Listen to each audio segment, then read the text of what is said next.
Welcome to Attitude of Altitude podcast presented by Planet of One. This podcast is designed to inspire change in people to become the best versions of themselves and live their best lives. We share stories of struggle and success to encourage and empower listeners to be bold, take action, and be the change we desire to see in this world.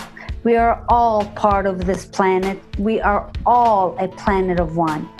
Know that your attitude determines your altitude in life. Welcome to the podcast.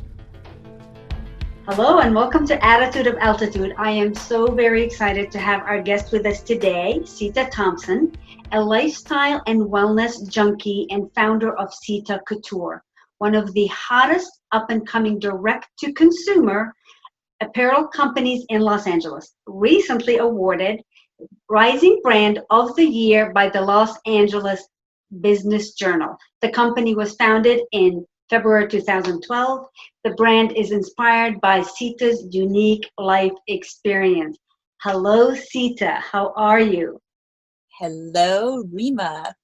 I am amazing. Thank you. I would agree. You are amazing. I'm so grateful to have you with us today.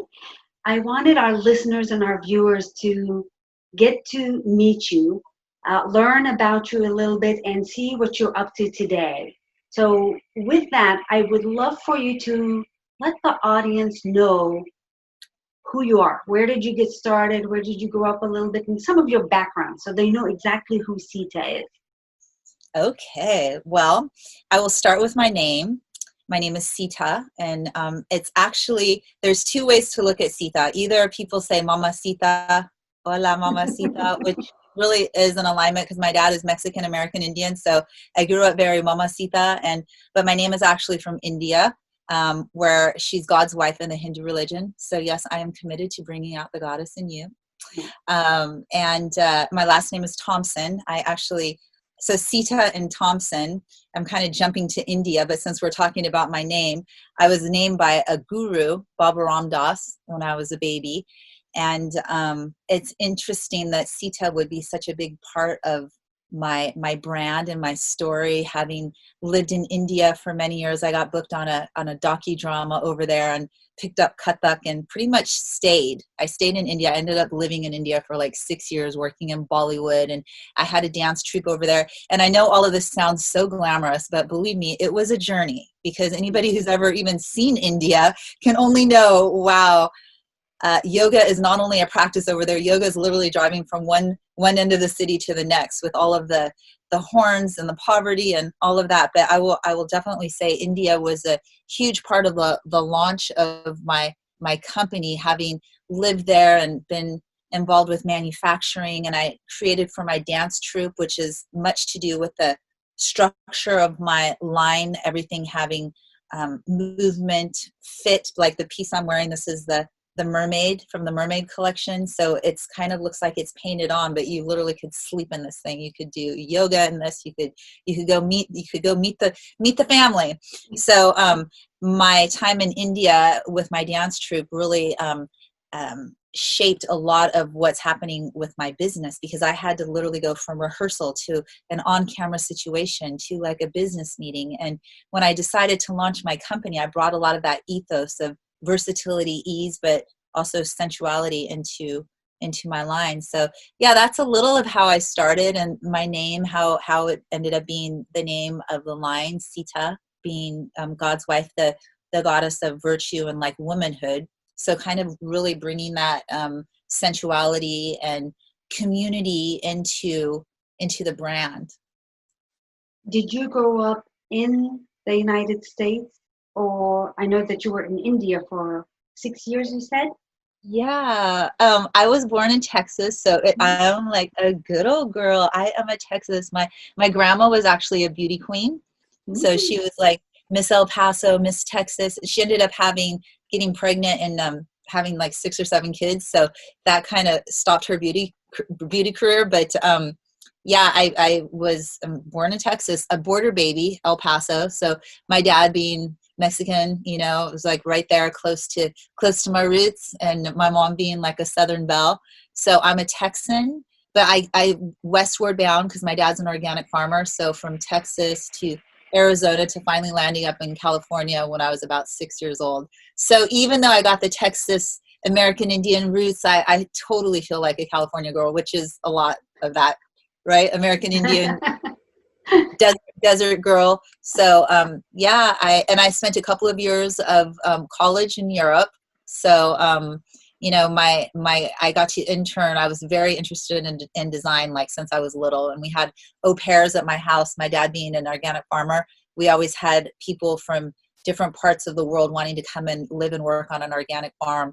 So I had a mentor from like 12 to 14, all the way through my first year in college, and she was a couture designer. So that was like my first step into the design world, going to intern with her when I was like 17.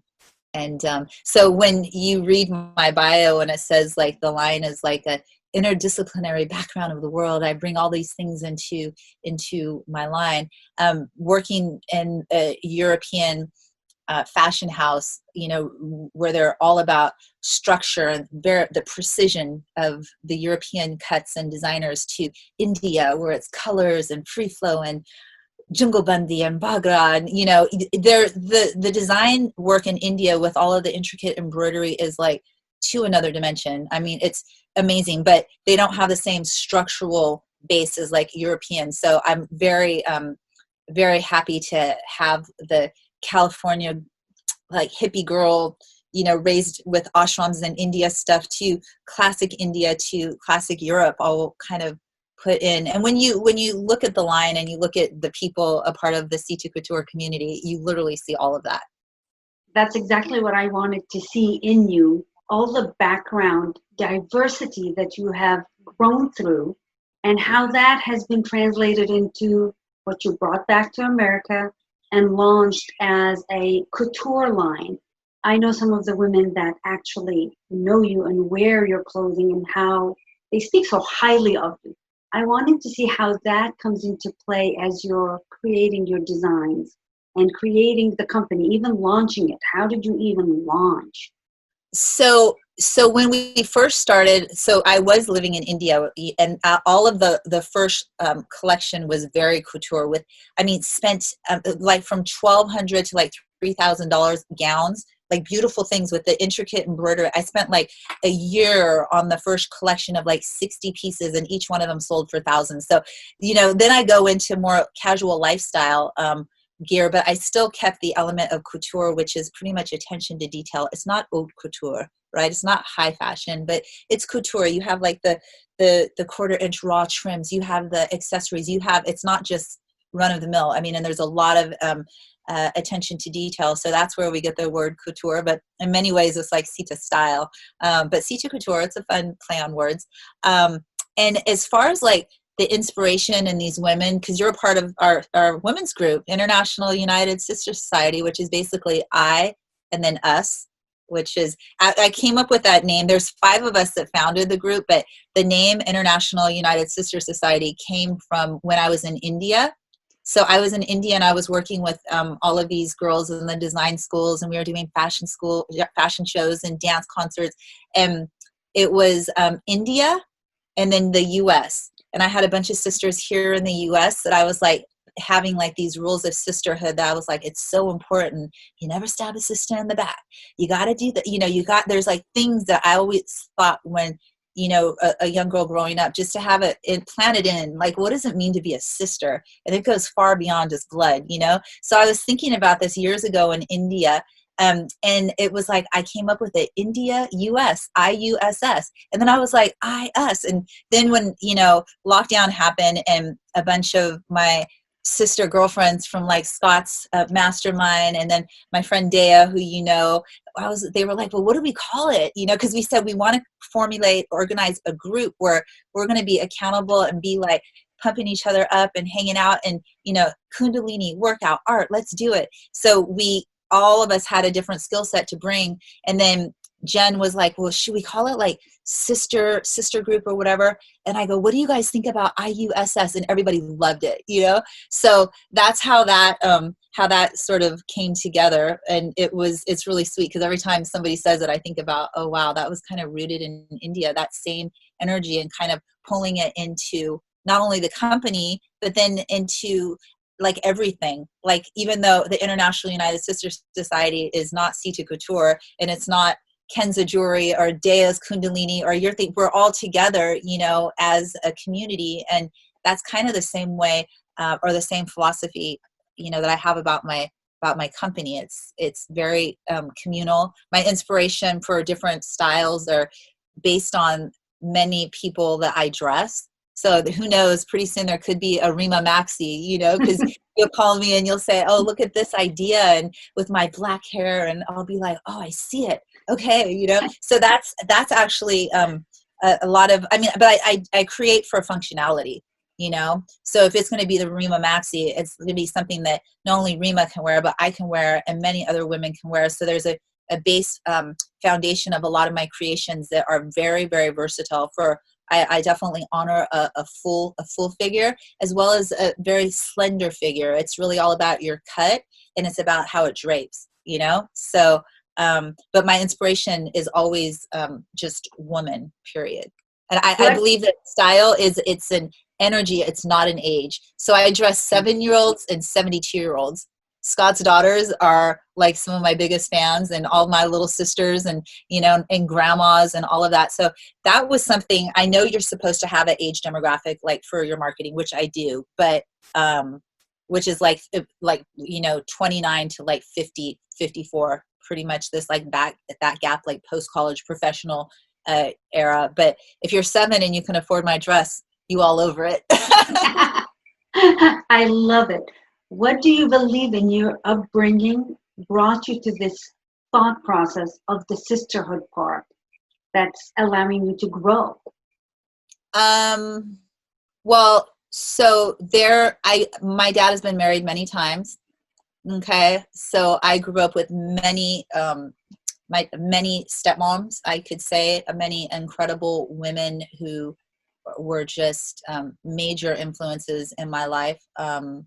Nikki, it was a designer. She used to sell potpourri pillows down in Venice, and my dad was with her, you know, when I guess I was like 11 when they started seeing each other. And I just was like in awe of these beautiful shell detailed things. And she taught me how to dry out potpourri, how to raise my own roses, and then make the screens and sell, you will dry the potpourri out. And then I started learning how to sew between her and my mom when I was like 9, 10, 11. My mom taught me at 9. And then with Nikki, it was like 11 when I got into the potpourri, and I started selling my potpourri pillows at the farmer's market. So she was such a really big influence. She was a dancer, and just we're very, very close to this day. And then my other stepmom, Joni, is actually, she is a colon therapist down in Todos Santos. She has a healing center, and she takes people through really deep cleanses and stuff. She has been a staple in my life as far as health and wellness. I mean, teaching me about death being rooted in the colon and cleaning your system. I mean, ever since I was really little, the things that I knew from like early on about health and wellness had everything to do with Joan and her masterful ways and her commitment to health and wellness. And there's been my Swiss stepmom, my dad was married to a Swiss woman, and through her is how I got to study in Europe overseas. All of the au pairs and different people from Europe that would come to our organic farm were because of Marlies. So a lot of influence and a lot of time and understanding. Believe me, just because they were stepmoms and there's all this great stuff, there was also a boatload of challenges, because anybody who's dating somebody who has children from another woman, you know, and especially if that father is really close to, you know, those other kids, there's things, but when you're a kid, you don't know that, you know what I mean? But these women were amazing, but it's just to know like the energies that I was exposed to really, really young from really deep love. Because my dad also, he's very holistic. So most all of the babies in the family have been born at home. So I've been a part of like 8, 9 deliveries, from conception all the way to birth. Not like I was there for conception, but you know what I'm saying? Like, okay, Joni's having a baby, or Nikki's son Talwa was my first delivery when I was like 10. And then Oshana, my sister, so I guess I was 10 when Nikki came into the family. My other sister, Oshana, I helped deliver her. So I mean, we're talking like grassroots woman stuff. I've been very deeply exposed to. My dad's an incredible human. He's a very profound individual, and he raised all of us with a lot of knowledge of earth and humanity. He's down in Mexico now with bringing the native people together with different, like, orange, purple, blue corn. They used to all be sort of warring against each other. Now they're all under like an organization called Chanini, and it's like the last virgin non-GMO corn seed. And so I'll send you like a little docudrama on my dad, but he's very, very involved. So all of us kids have like that real deep relationship with like humanity and with earth, just being born that way, and being around that, from the food to the family. So we all have different careers. My one sister is Shanti, another East Indian name. She's a principal. I have a bunch of brothers who are CBD. They do cannabis oils, the best in the world, actually, like the most organic, pure product in Northern California and Oregon. I have a sister who is a CrossFit champ, and she is an American Express corporate executive. Like we are all so varied. A couple of like very committed stay-at-home moms that are like live in the country with their farms and stuff. But so we're all doing really different things, but all of us kind of come together. We're unified under that, and we bring that to everything we do, because we know that even though there was challenges in that way of being brought up, there's way more blessings, is what I feel. I hope the listeners are getting this, that you were going through multiple versions in your life of parenting, yet you took out of it the best that you can out of it to create the Sita that is today. And as you created a company, was the company handed to you, Sita, or did you actually launch it yourself? Oh, that's a great question. Did it handed to me? Oh my God. Yeah, I would say literally the company probably started when I was 11, selling those potpourri pillows at the farmer's market. And then, no, not handed to me. I had no idea, honestly, Rima, what it meant. Like what girl doesn't say, oh yeah, I want to have Rima Couture one day, or Rima style. Oh sure, it's a great idea. So I'm just one of those ones that was just a little bit crazy, who thought, well, let's just give it a shot, having no idea whatsoever. I mean, living in India, working in the factories, being in India is definitely a fashion capital. I mean, the things that happen over there as far as fashion, it's all Bombay, in Delhi, they have a really huge fashion market. So, and being a model when I was there, and in film and stuff, being exposed, it makes it seem like, oh, there's a hope, or there's like an idea, you're closer to it if you're in the world of it. But that still doesn't really have much to do when you get into it and have to learn production and shipping and marketing. No, it was not given to me. It was an idea, but planted many years ago with the assistance of like my mom, who used to sew our clothes when we lived in ashrams, and Nikki, who inspired me to be creative and just go for it. And then being in India, I got awarded by the Prime Minister under cultural development when I was there for being American by birth and Indian by heart and values, and a role model for society. And that actually was kind of like the confidence that I needed to be like, okay, I got this. If I got a former prime minister next to me, and I'm doing this and that, like I feel like you need some kind of confidence. And you don't necessarily need a prime minister. It could just be a friend who says, you know what, I really could see this. I would buy this. Whatever it is, for me, I needed a prime minister, because I'm telling you, I am not confident. As many, you might think that I am. I mean, I'm learning it, but do you learn confidence by not being confident before? Like you're not just born courageous, right? There was something that made you be that way. So for me, that gave me the confidence. And even that, confidence in having that award, it doesn't change what you have to do to make things happen. come back here. You know, I had no place to live. I had my trunk full of all my couture pieces from India, and that's literally how it started. I started, of course, with a big runway show, not knowing anything about distribution. People were like, "So, this is so nice. So if I want to order like 10 of these," and I'm like, "Well, that's going to be real. I'm going to have to go back to Jaipur. I mean, why do you want 10? Just take one." I mean, that is how green I was. I was so green, and then I was like, "Well, everything sold." And through a process of trunk shows, and then I went back. So that even wasn't a company at that point. You know, I came back afterwards. I had to go back and realize that people, they loved my long gowns, but they're like, "This is America, and I don't think I'm going to wear that to the mall." So then that's when I came back, and I wanted things here in India. The way we dress, everything is way more elegant. Like the sari, like even my maid, when she would come, she just looks like a princess, you know, and here we don't dress like that, you know. So I brought it down to earth, and I started making very functional lifestyle choices and shape shifted it. And, you know, I thought I wanted to produce in India when I started, and then everything was coming with beads falling off and it smelled like gas. And I'm like, okay, well, this is production. And then I realized everybody has that in the beginning when they're trying to produce and they're learning about overseas production. I learned LA production. I started, people at different shows would meet me and they'd be like, "Oh my gosh, you know, come and talk to our students." And I would be like, "Okay, what am I going to say? I don't know anything. Share what you know." And so I would go and I would say, "I don't care how pretty your picture is. If you don't know how to manufacture," because that's one thing I knew, having lived in India. If you don't know how to manufacture, then all of your beautiful fashion illustrations are just like nothing. And then the teachers are like, "You're not supposed to say that." And I'm like, "Well, they need to know it's about production. How do you bring your concept to light?" And so then I started getting interns from all the local fashion schools.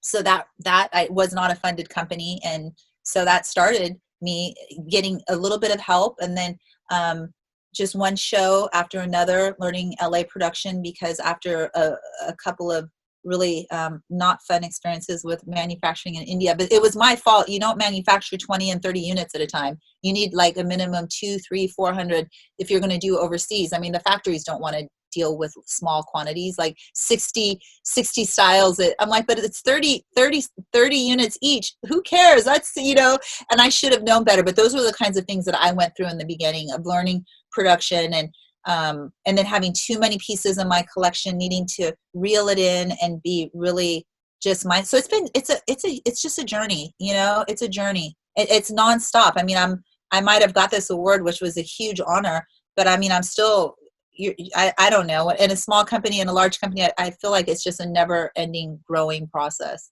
What keeps you going as you're seeing all these transitions from what we're going through today to where you started being high couture and adjusting to more of what fits here, the United States, and the women that live here? What keeps you going? Well, that happened right in the beginning. So my line, even though it was Sita Couture, it's always been a lifestyle line. But as far as like what keeps me going is, I would say community. I would say fun really keeps me going. Laughing, just bumping up the raising the bar all the time on my ability to grow and share and do things that are outside of my comfort zone, meet new people. I love adventure, and I love adventure. Like, I can have an adventure just under my own roof. Like, okay, what am I going to do today? I'm going to redo the inventory room. Oh my gosh. Okay. So like, we're doing that screening for our video challenge that we just had. Tell them about it. Yeah, look, it's like, what am I going to do? I'm going to make, I'm going to make a set. So I'm always like creating these scenarios that it almost could seem like it could be stressful. I didn't even know that that's what we were going to do when we started it, but they were so good that I was like, oh, we have to do this. So I'm a huge person. I believe in really a lot of meditating and silencing of the mind so that you can listen and you can have the answers come to you versus trying to force answers onto any given situation. Sit, be still, and allow. I think allow is, the more I go into life and the more I learn and I paper trail and look back on what really worked, it's always when I'm allowing versus pushing. You know, that's a really big one. And I think that that's all about like the discipline of this animal, of this human being that we have. Like, it's has so many things going on, millions and trillions of cells, and it's like all different parts, you know, like if you were on Emily's call with us the other night, the whole body is a brain. So it's just this huge brain, and it's just thumping all of the time. And okay, when I silence and allow, I get told what to do versus trying to force. And that's really, that the art of allowance is something that keeps me really, really lit up. It's very exciting. What are some of the rituals that you go through to keep yourself grounded? So I meditate. My boyfriend is just doing the Kriya yoga program with Yogananda, which is really exciting to explore more Kriya with him. But I've been doing Vedic for probably 5 years. So it's with your mantra, and you have your silence in the morning and in the evening. And it's usually about 20 minutes. Sometimes get 7, 8. Sometimes you go for hours. So I was right when I found it, I was like, oh gosh, I've been waiting for this. Just something, I wanted a practice so bad. And I found that, and that was really amazing. I work out. I'm just very committed to my training. We have HIIT, you know, on Monday and Wednesday. I jump rope a couple of times a week. I'm a hiker. I'm an ocean swimmer. I love Kundalini yoga as well. I love the beauty of, I love all yoga, but I've been working with Dea these last couple of months, very committed to our Kundalini class. And that is just, you know, it's so funny because I used to be this diehard, like if I'm going to do something, I got to do it every single day, Kundalini 10 times a week, you know, and we do it once a week, and it's so cool, like once a week for these last 4 months, and we haven't missed a day. And it's like, I've always been into Kundalini, but I'll do like a workshop, or I'll do it for like a month with somebody, but to do it consistently 1 time a week, it's like, it's very integrated into my system. So another thing, it's not, I mean, there is the terminology that less is more. Okay. You can say that when you're training to learn a new practice or whatever. I think consistency is more. If it's once a week and it's consistently once a week versus 5 times back and forth for, you know, a week and then nothing for a year, I'm loving having this integrated like this, and I'm really owning that practice as well. I hope all the listeners are getting this, all these gems that you're saying to them, because you definitely have a full lifestyle running your company, and you still allocate the time to take care of your body and connect with your friends, and do all the things that you find are meaningful to you. I just, there's nothing else. You know, there's nothing else. I mean, very, very connected to my food as well. It's a very big thing. Spend a lot of time sourcing what I'm going to be eating and being very mindful of that. I have a lot of friends who are masterful food people. Tara Garrison, we did this 30-day keto challenge where I don't do keto full time by any stretch, but I really got to learn the benefits of fat and how to source like the best kind of fat and how to keep that as a major source. And then any kind of carbs that come in, I mean, fruit's a carb, even greens are carbs, you know, but understanding the process of fat burning as a source of energy. Before her 30-day challenge, I would always go kind of like high or low because I was a carb junkie. And I was eating sprouted chips or sprouted breads, or, you know, it was always organic or whatever, but still it's pure sugar. Like if I look at it now, 27 grams in like 1 serving, and a whole bag has six servings, and I've just had the whole bag. Like how many, you know what I mean? And no wonder I would go like all over the place because I was spiking. So getting really granular, and I mean, diet is an ever evolving journey, just like your meditation. It always grows. It changes according to your environment. It changes according to your body, or even if you get unwell or you break a bone or whatever, your diet has to adapt to where you're at. But in general, like to have some base knowledge about your fats, about hydration. I mean, that was another thing that probably I only just got really good at, drinking a huge thing of water, not gulping it like crazy, but waking up to that, how much that's changed my skin, and finding the knowledge. There's a lot of us that find the knowledge and we read it just kind of like, or we might do a 5-day thing and think that that's going to set it up. No, it's consistency. Even if it's just once a day that you're, hydrating in the right way. And then you start, 3 times, 5 times a day, I need to do this. I need 8 cups.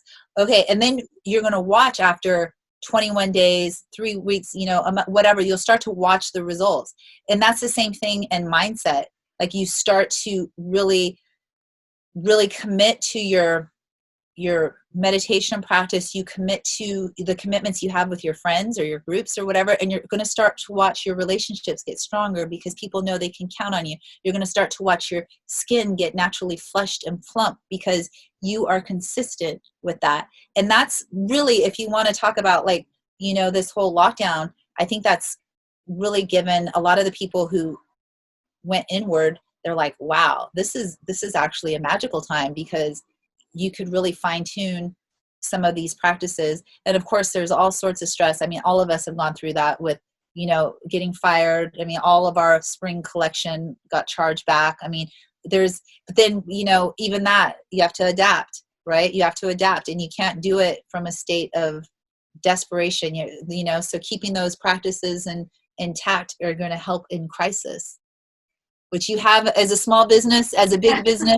as a parent, as just a human. You have those crises, and how do we best manage them? And I think our really amazing habits are the thing that carry us through in the difficult times.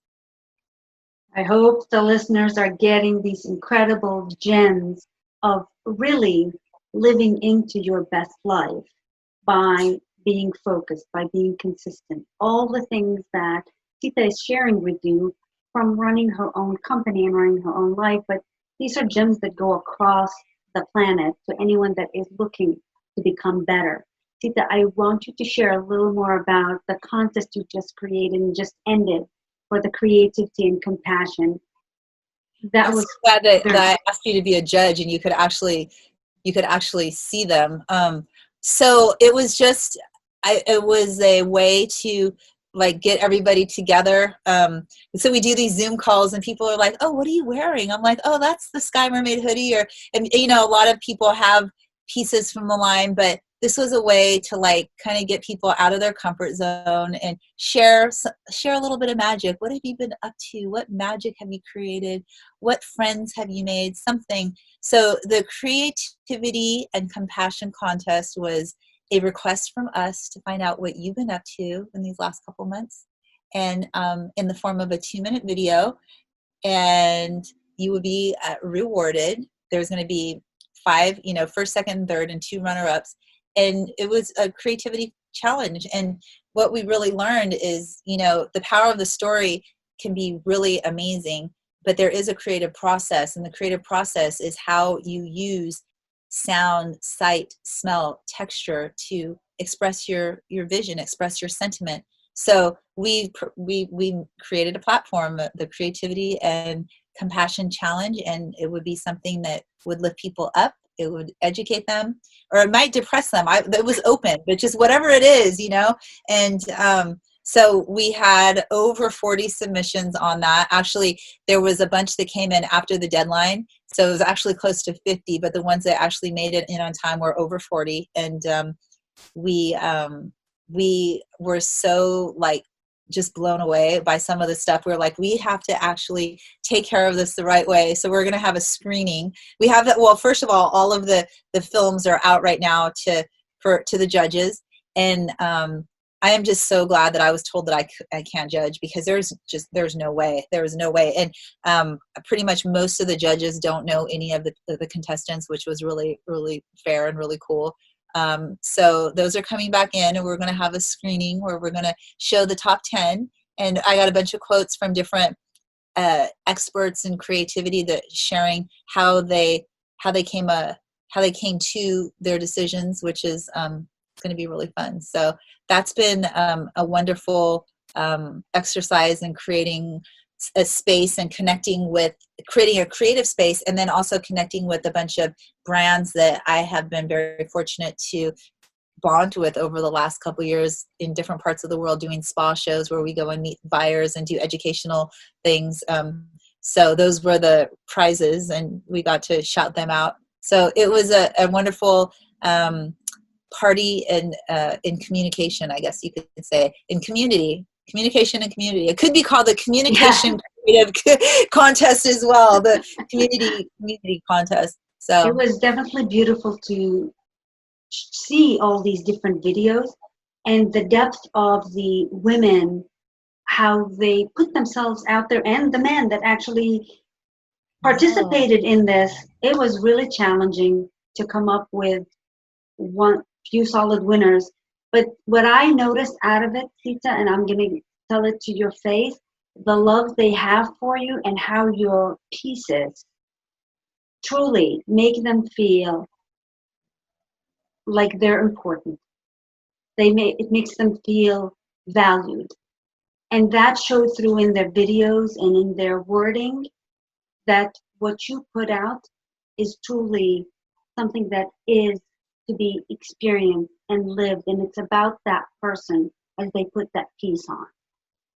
So I was so blown away by that, and I just want to and touched, and I bring you to a story. Remember how I said that there was all of these people, au pairs and stuff at my house, right? And there was a couture designer. So this is how I learned the difference between a regular, what a brand is versus just something that you buy off the shelf that you don't know anything about the background. She would come every summer to our place. Okay. Her name was Irene, and she had a company called Exit. And then I think later she changed it to Issue, and she did beautiful Eurasian. So these Japanese silk things. And she was like in vogue. I mean, she was really amazing. But every summer she came, and she brought each one of us something. Okay. Something. Sometimes she gave me some beautiful jackets that were like wool with some like leather around the cuffs. I remember one year she brought me like a vest. Not one of us in the family, I think, don't have that piece that Irene gave us. Okay. It's when I learned the difference between designer and a brand, because it's something you feel like you have a part of them. And that's what I got by watching those videos too, because I was with them, and it's like the biggest honor I think you can have as a brand, to like feel that people actually feel you. And I have to just give my extended gratitude to Irene for giving me that at such a young age. And I got to go intern with her in Switzerland, and I was 17, and I was sweeping her floors. I was doing whatever, pinning jackets. And I was like, oh my God, what is this? And people would come in, and I remember organizing her racks, and I was like, what is it? They would come in, and they would be so happy to see her. And I would see she would dress them, and I would look, and I'm like, oh, they look amazing. And I knew that I would love to do that one day, but to be able to do that, it's her story. She lived in Asia. She was a martial artist. She was very, very influenced by the Japanese art. And she had this connection to the silk, the kimonos and stuff. So her translation of the beauty of her world, and she had the fluidity because she was a martial artist. So her stuff was high fashion, but had all this movement. So that was her story. So she was able to give them her story. So when they wear her, they feel that. And when I saw all those videos, I was like, oh my gosh, that was like dream manifest. Having watched Irene do that since I was 12, do it to me by bringing over pieces that were for all of us. And then by going to work in her foyer and intern with her and be around her energy and watch people would come in and how like excited they were. And then I watched her, how excited she was to fit them. And so it was it really makes me think, like, because I've had so many interns that have come through here that have gone on to win awards and to start their companies. And it literally, it's that whole pay it forward, because I know when they're here, I mean, there's sometimes up to, 7, 8 interns a semester that are here, and not all of them go on. I mean, some of them, end up doing other things, or not to say that I affect all of them by any stretch, because that's a very personal thing. But when it does happen that you're able to get up close with somebody, even if you're just studying them online, it's not even, because after that, like, I had so many people that were that were my mentors and stuff that I learned from over, like, online and stuff. But that I would say is very magical. That's what a brand is. That is definitely what a brand is, and what a person that knows what they're about and what their company stands for comes through in everything that they do. That definitely shows you what you're doing. Sita, what's the next evolution for you, do you believe? Well, so, I was actually, after winning this award literally a couple months ago, we were on our way to doing a lot of live shows. I think, we were doing fashion shows with pop-ups, and I really love Kiara Balin, America's Next Top Model. She's like my spokesmodel. She's amazing. You saw her in the video, like, Heart Song. And she also is a coach. She's a coach too. She's got kind of like a charm school type of a thing, and she takes student models and professional models to different fashion weeks all throughout the world, so we kind of had some things up our sleeves with next New York and London and all of this, and that's kind of shifted around a little bit, quite a bit.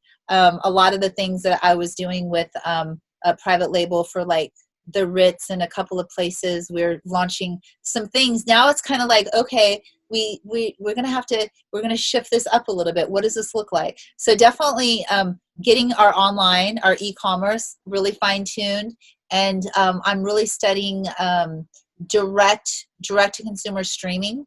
I think it would be so great to have my own Sita Couture show, and just bringing, a small capsule collection where you're sharing, I guess once or twice a week maybe, and inviting people in. And, I think Scott and I were talking about, like, how that would look on a bigger platform. Like, so we would have that, and then I could have, like, you come up, I could style you for one show, and he's like, well, you're going to have to make sure people take this little COVID test over here, because you don't want people on the screen, like, freaking out. I'm like, okay, no problem. But getting creative in that way where it could be very interactive. Obviously, the line is all about comfort.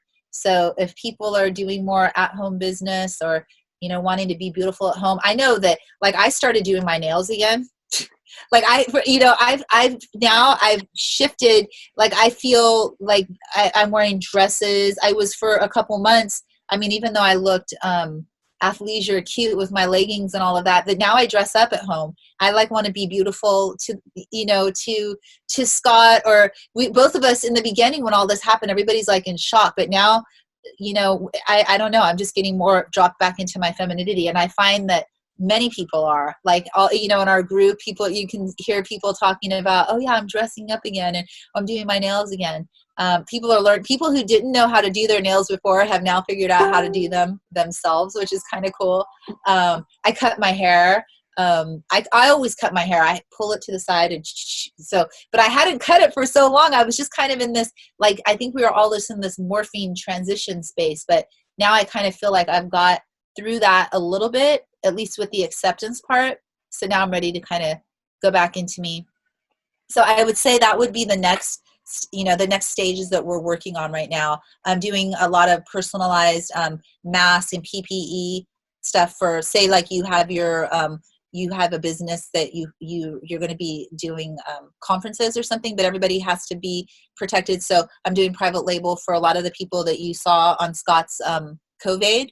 So working with businesses to help them have just however they want to deal with this whole safety section in their workspace. So I'm helping design personalized stuff for that. So I'm continuing to do what I love. I don't believe that we can, we can ever be victims. There's a post I'm going to have to tag you in, but like this one woman, I don't know exactly the dates, but anybody born like in 97, by the time they were 42, had gone through 3 world wars, 4 famine, whatever. Like, just we as a race have gotten through far worse than this, and we have to always show up as our best self at every moment. We don't, and it doesn't mean we can't grieve or can't feel certain things, because we're all going to feel that way, but we can't choose to stay there.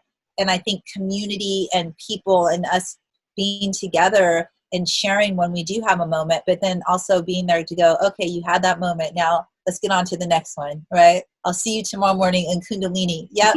Let's go breathe that stuff out. Let's breathe it out. And we're not victims. As much as we want to talk politics or whatever, and blame somebody, we really can't. Everybody's a part of everything.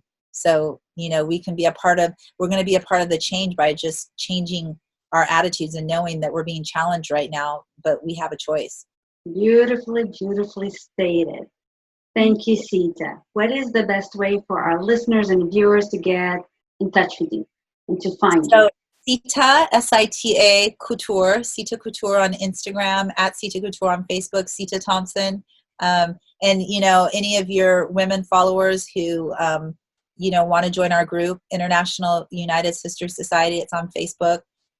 You're welcome. There's a slew of amazing classes every day. It's a free group. And it's just a bunch of wonderful women. So I definitely want to extend that invitation out to anybody who might be looking for just some consistency as far as groups and community. So, and I will say the group is of the utmost highest quality of women that show up to give of themselves to the rest of the group. Beautiful, beautiful. Sita, is there anything that you want to share that you go, I wish we had asked me that? Is there anything that you want to say to them? No, it's just so fun to share this. I'm so glad to, I hope that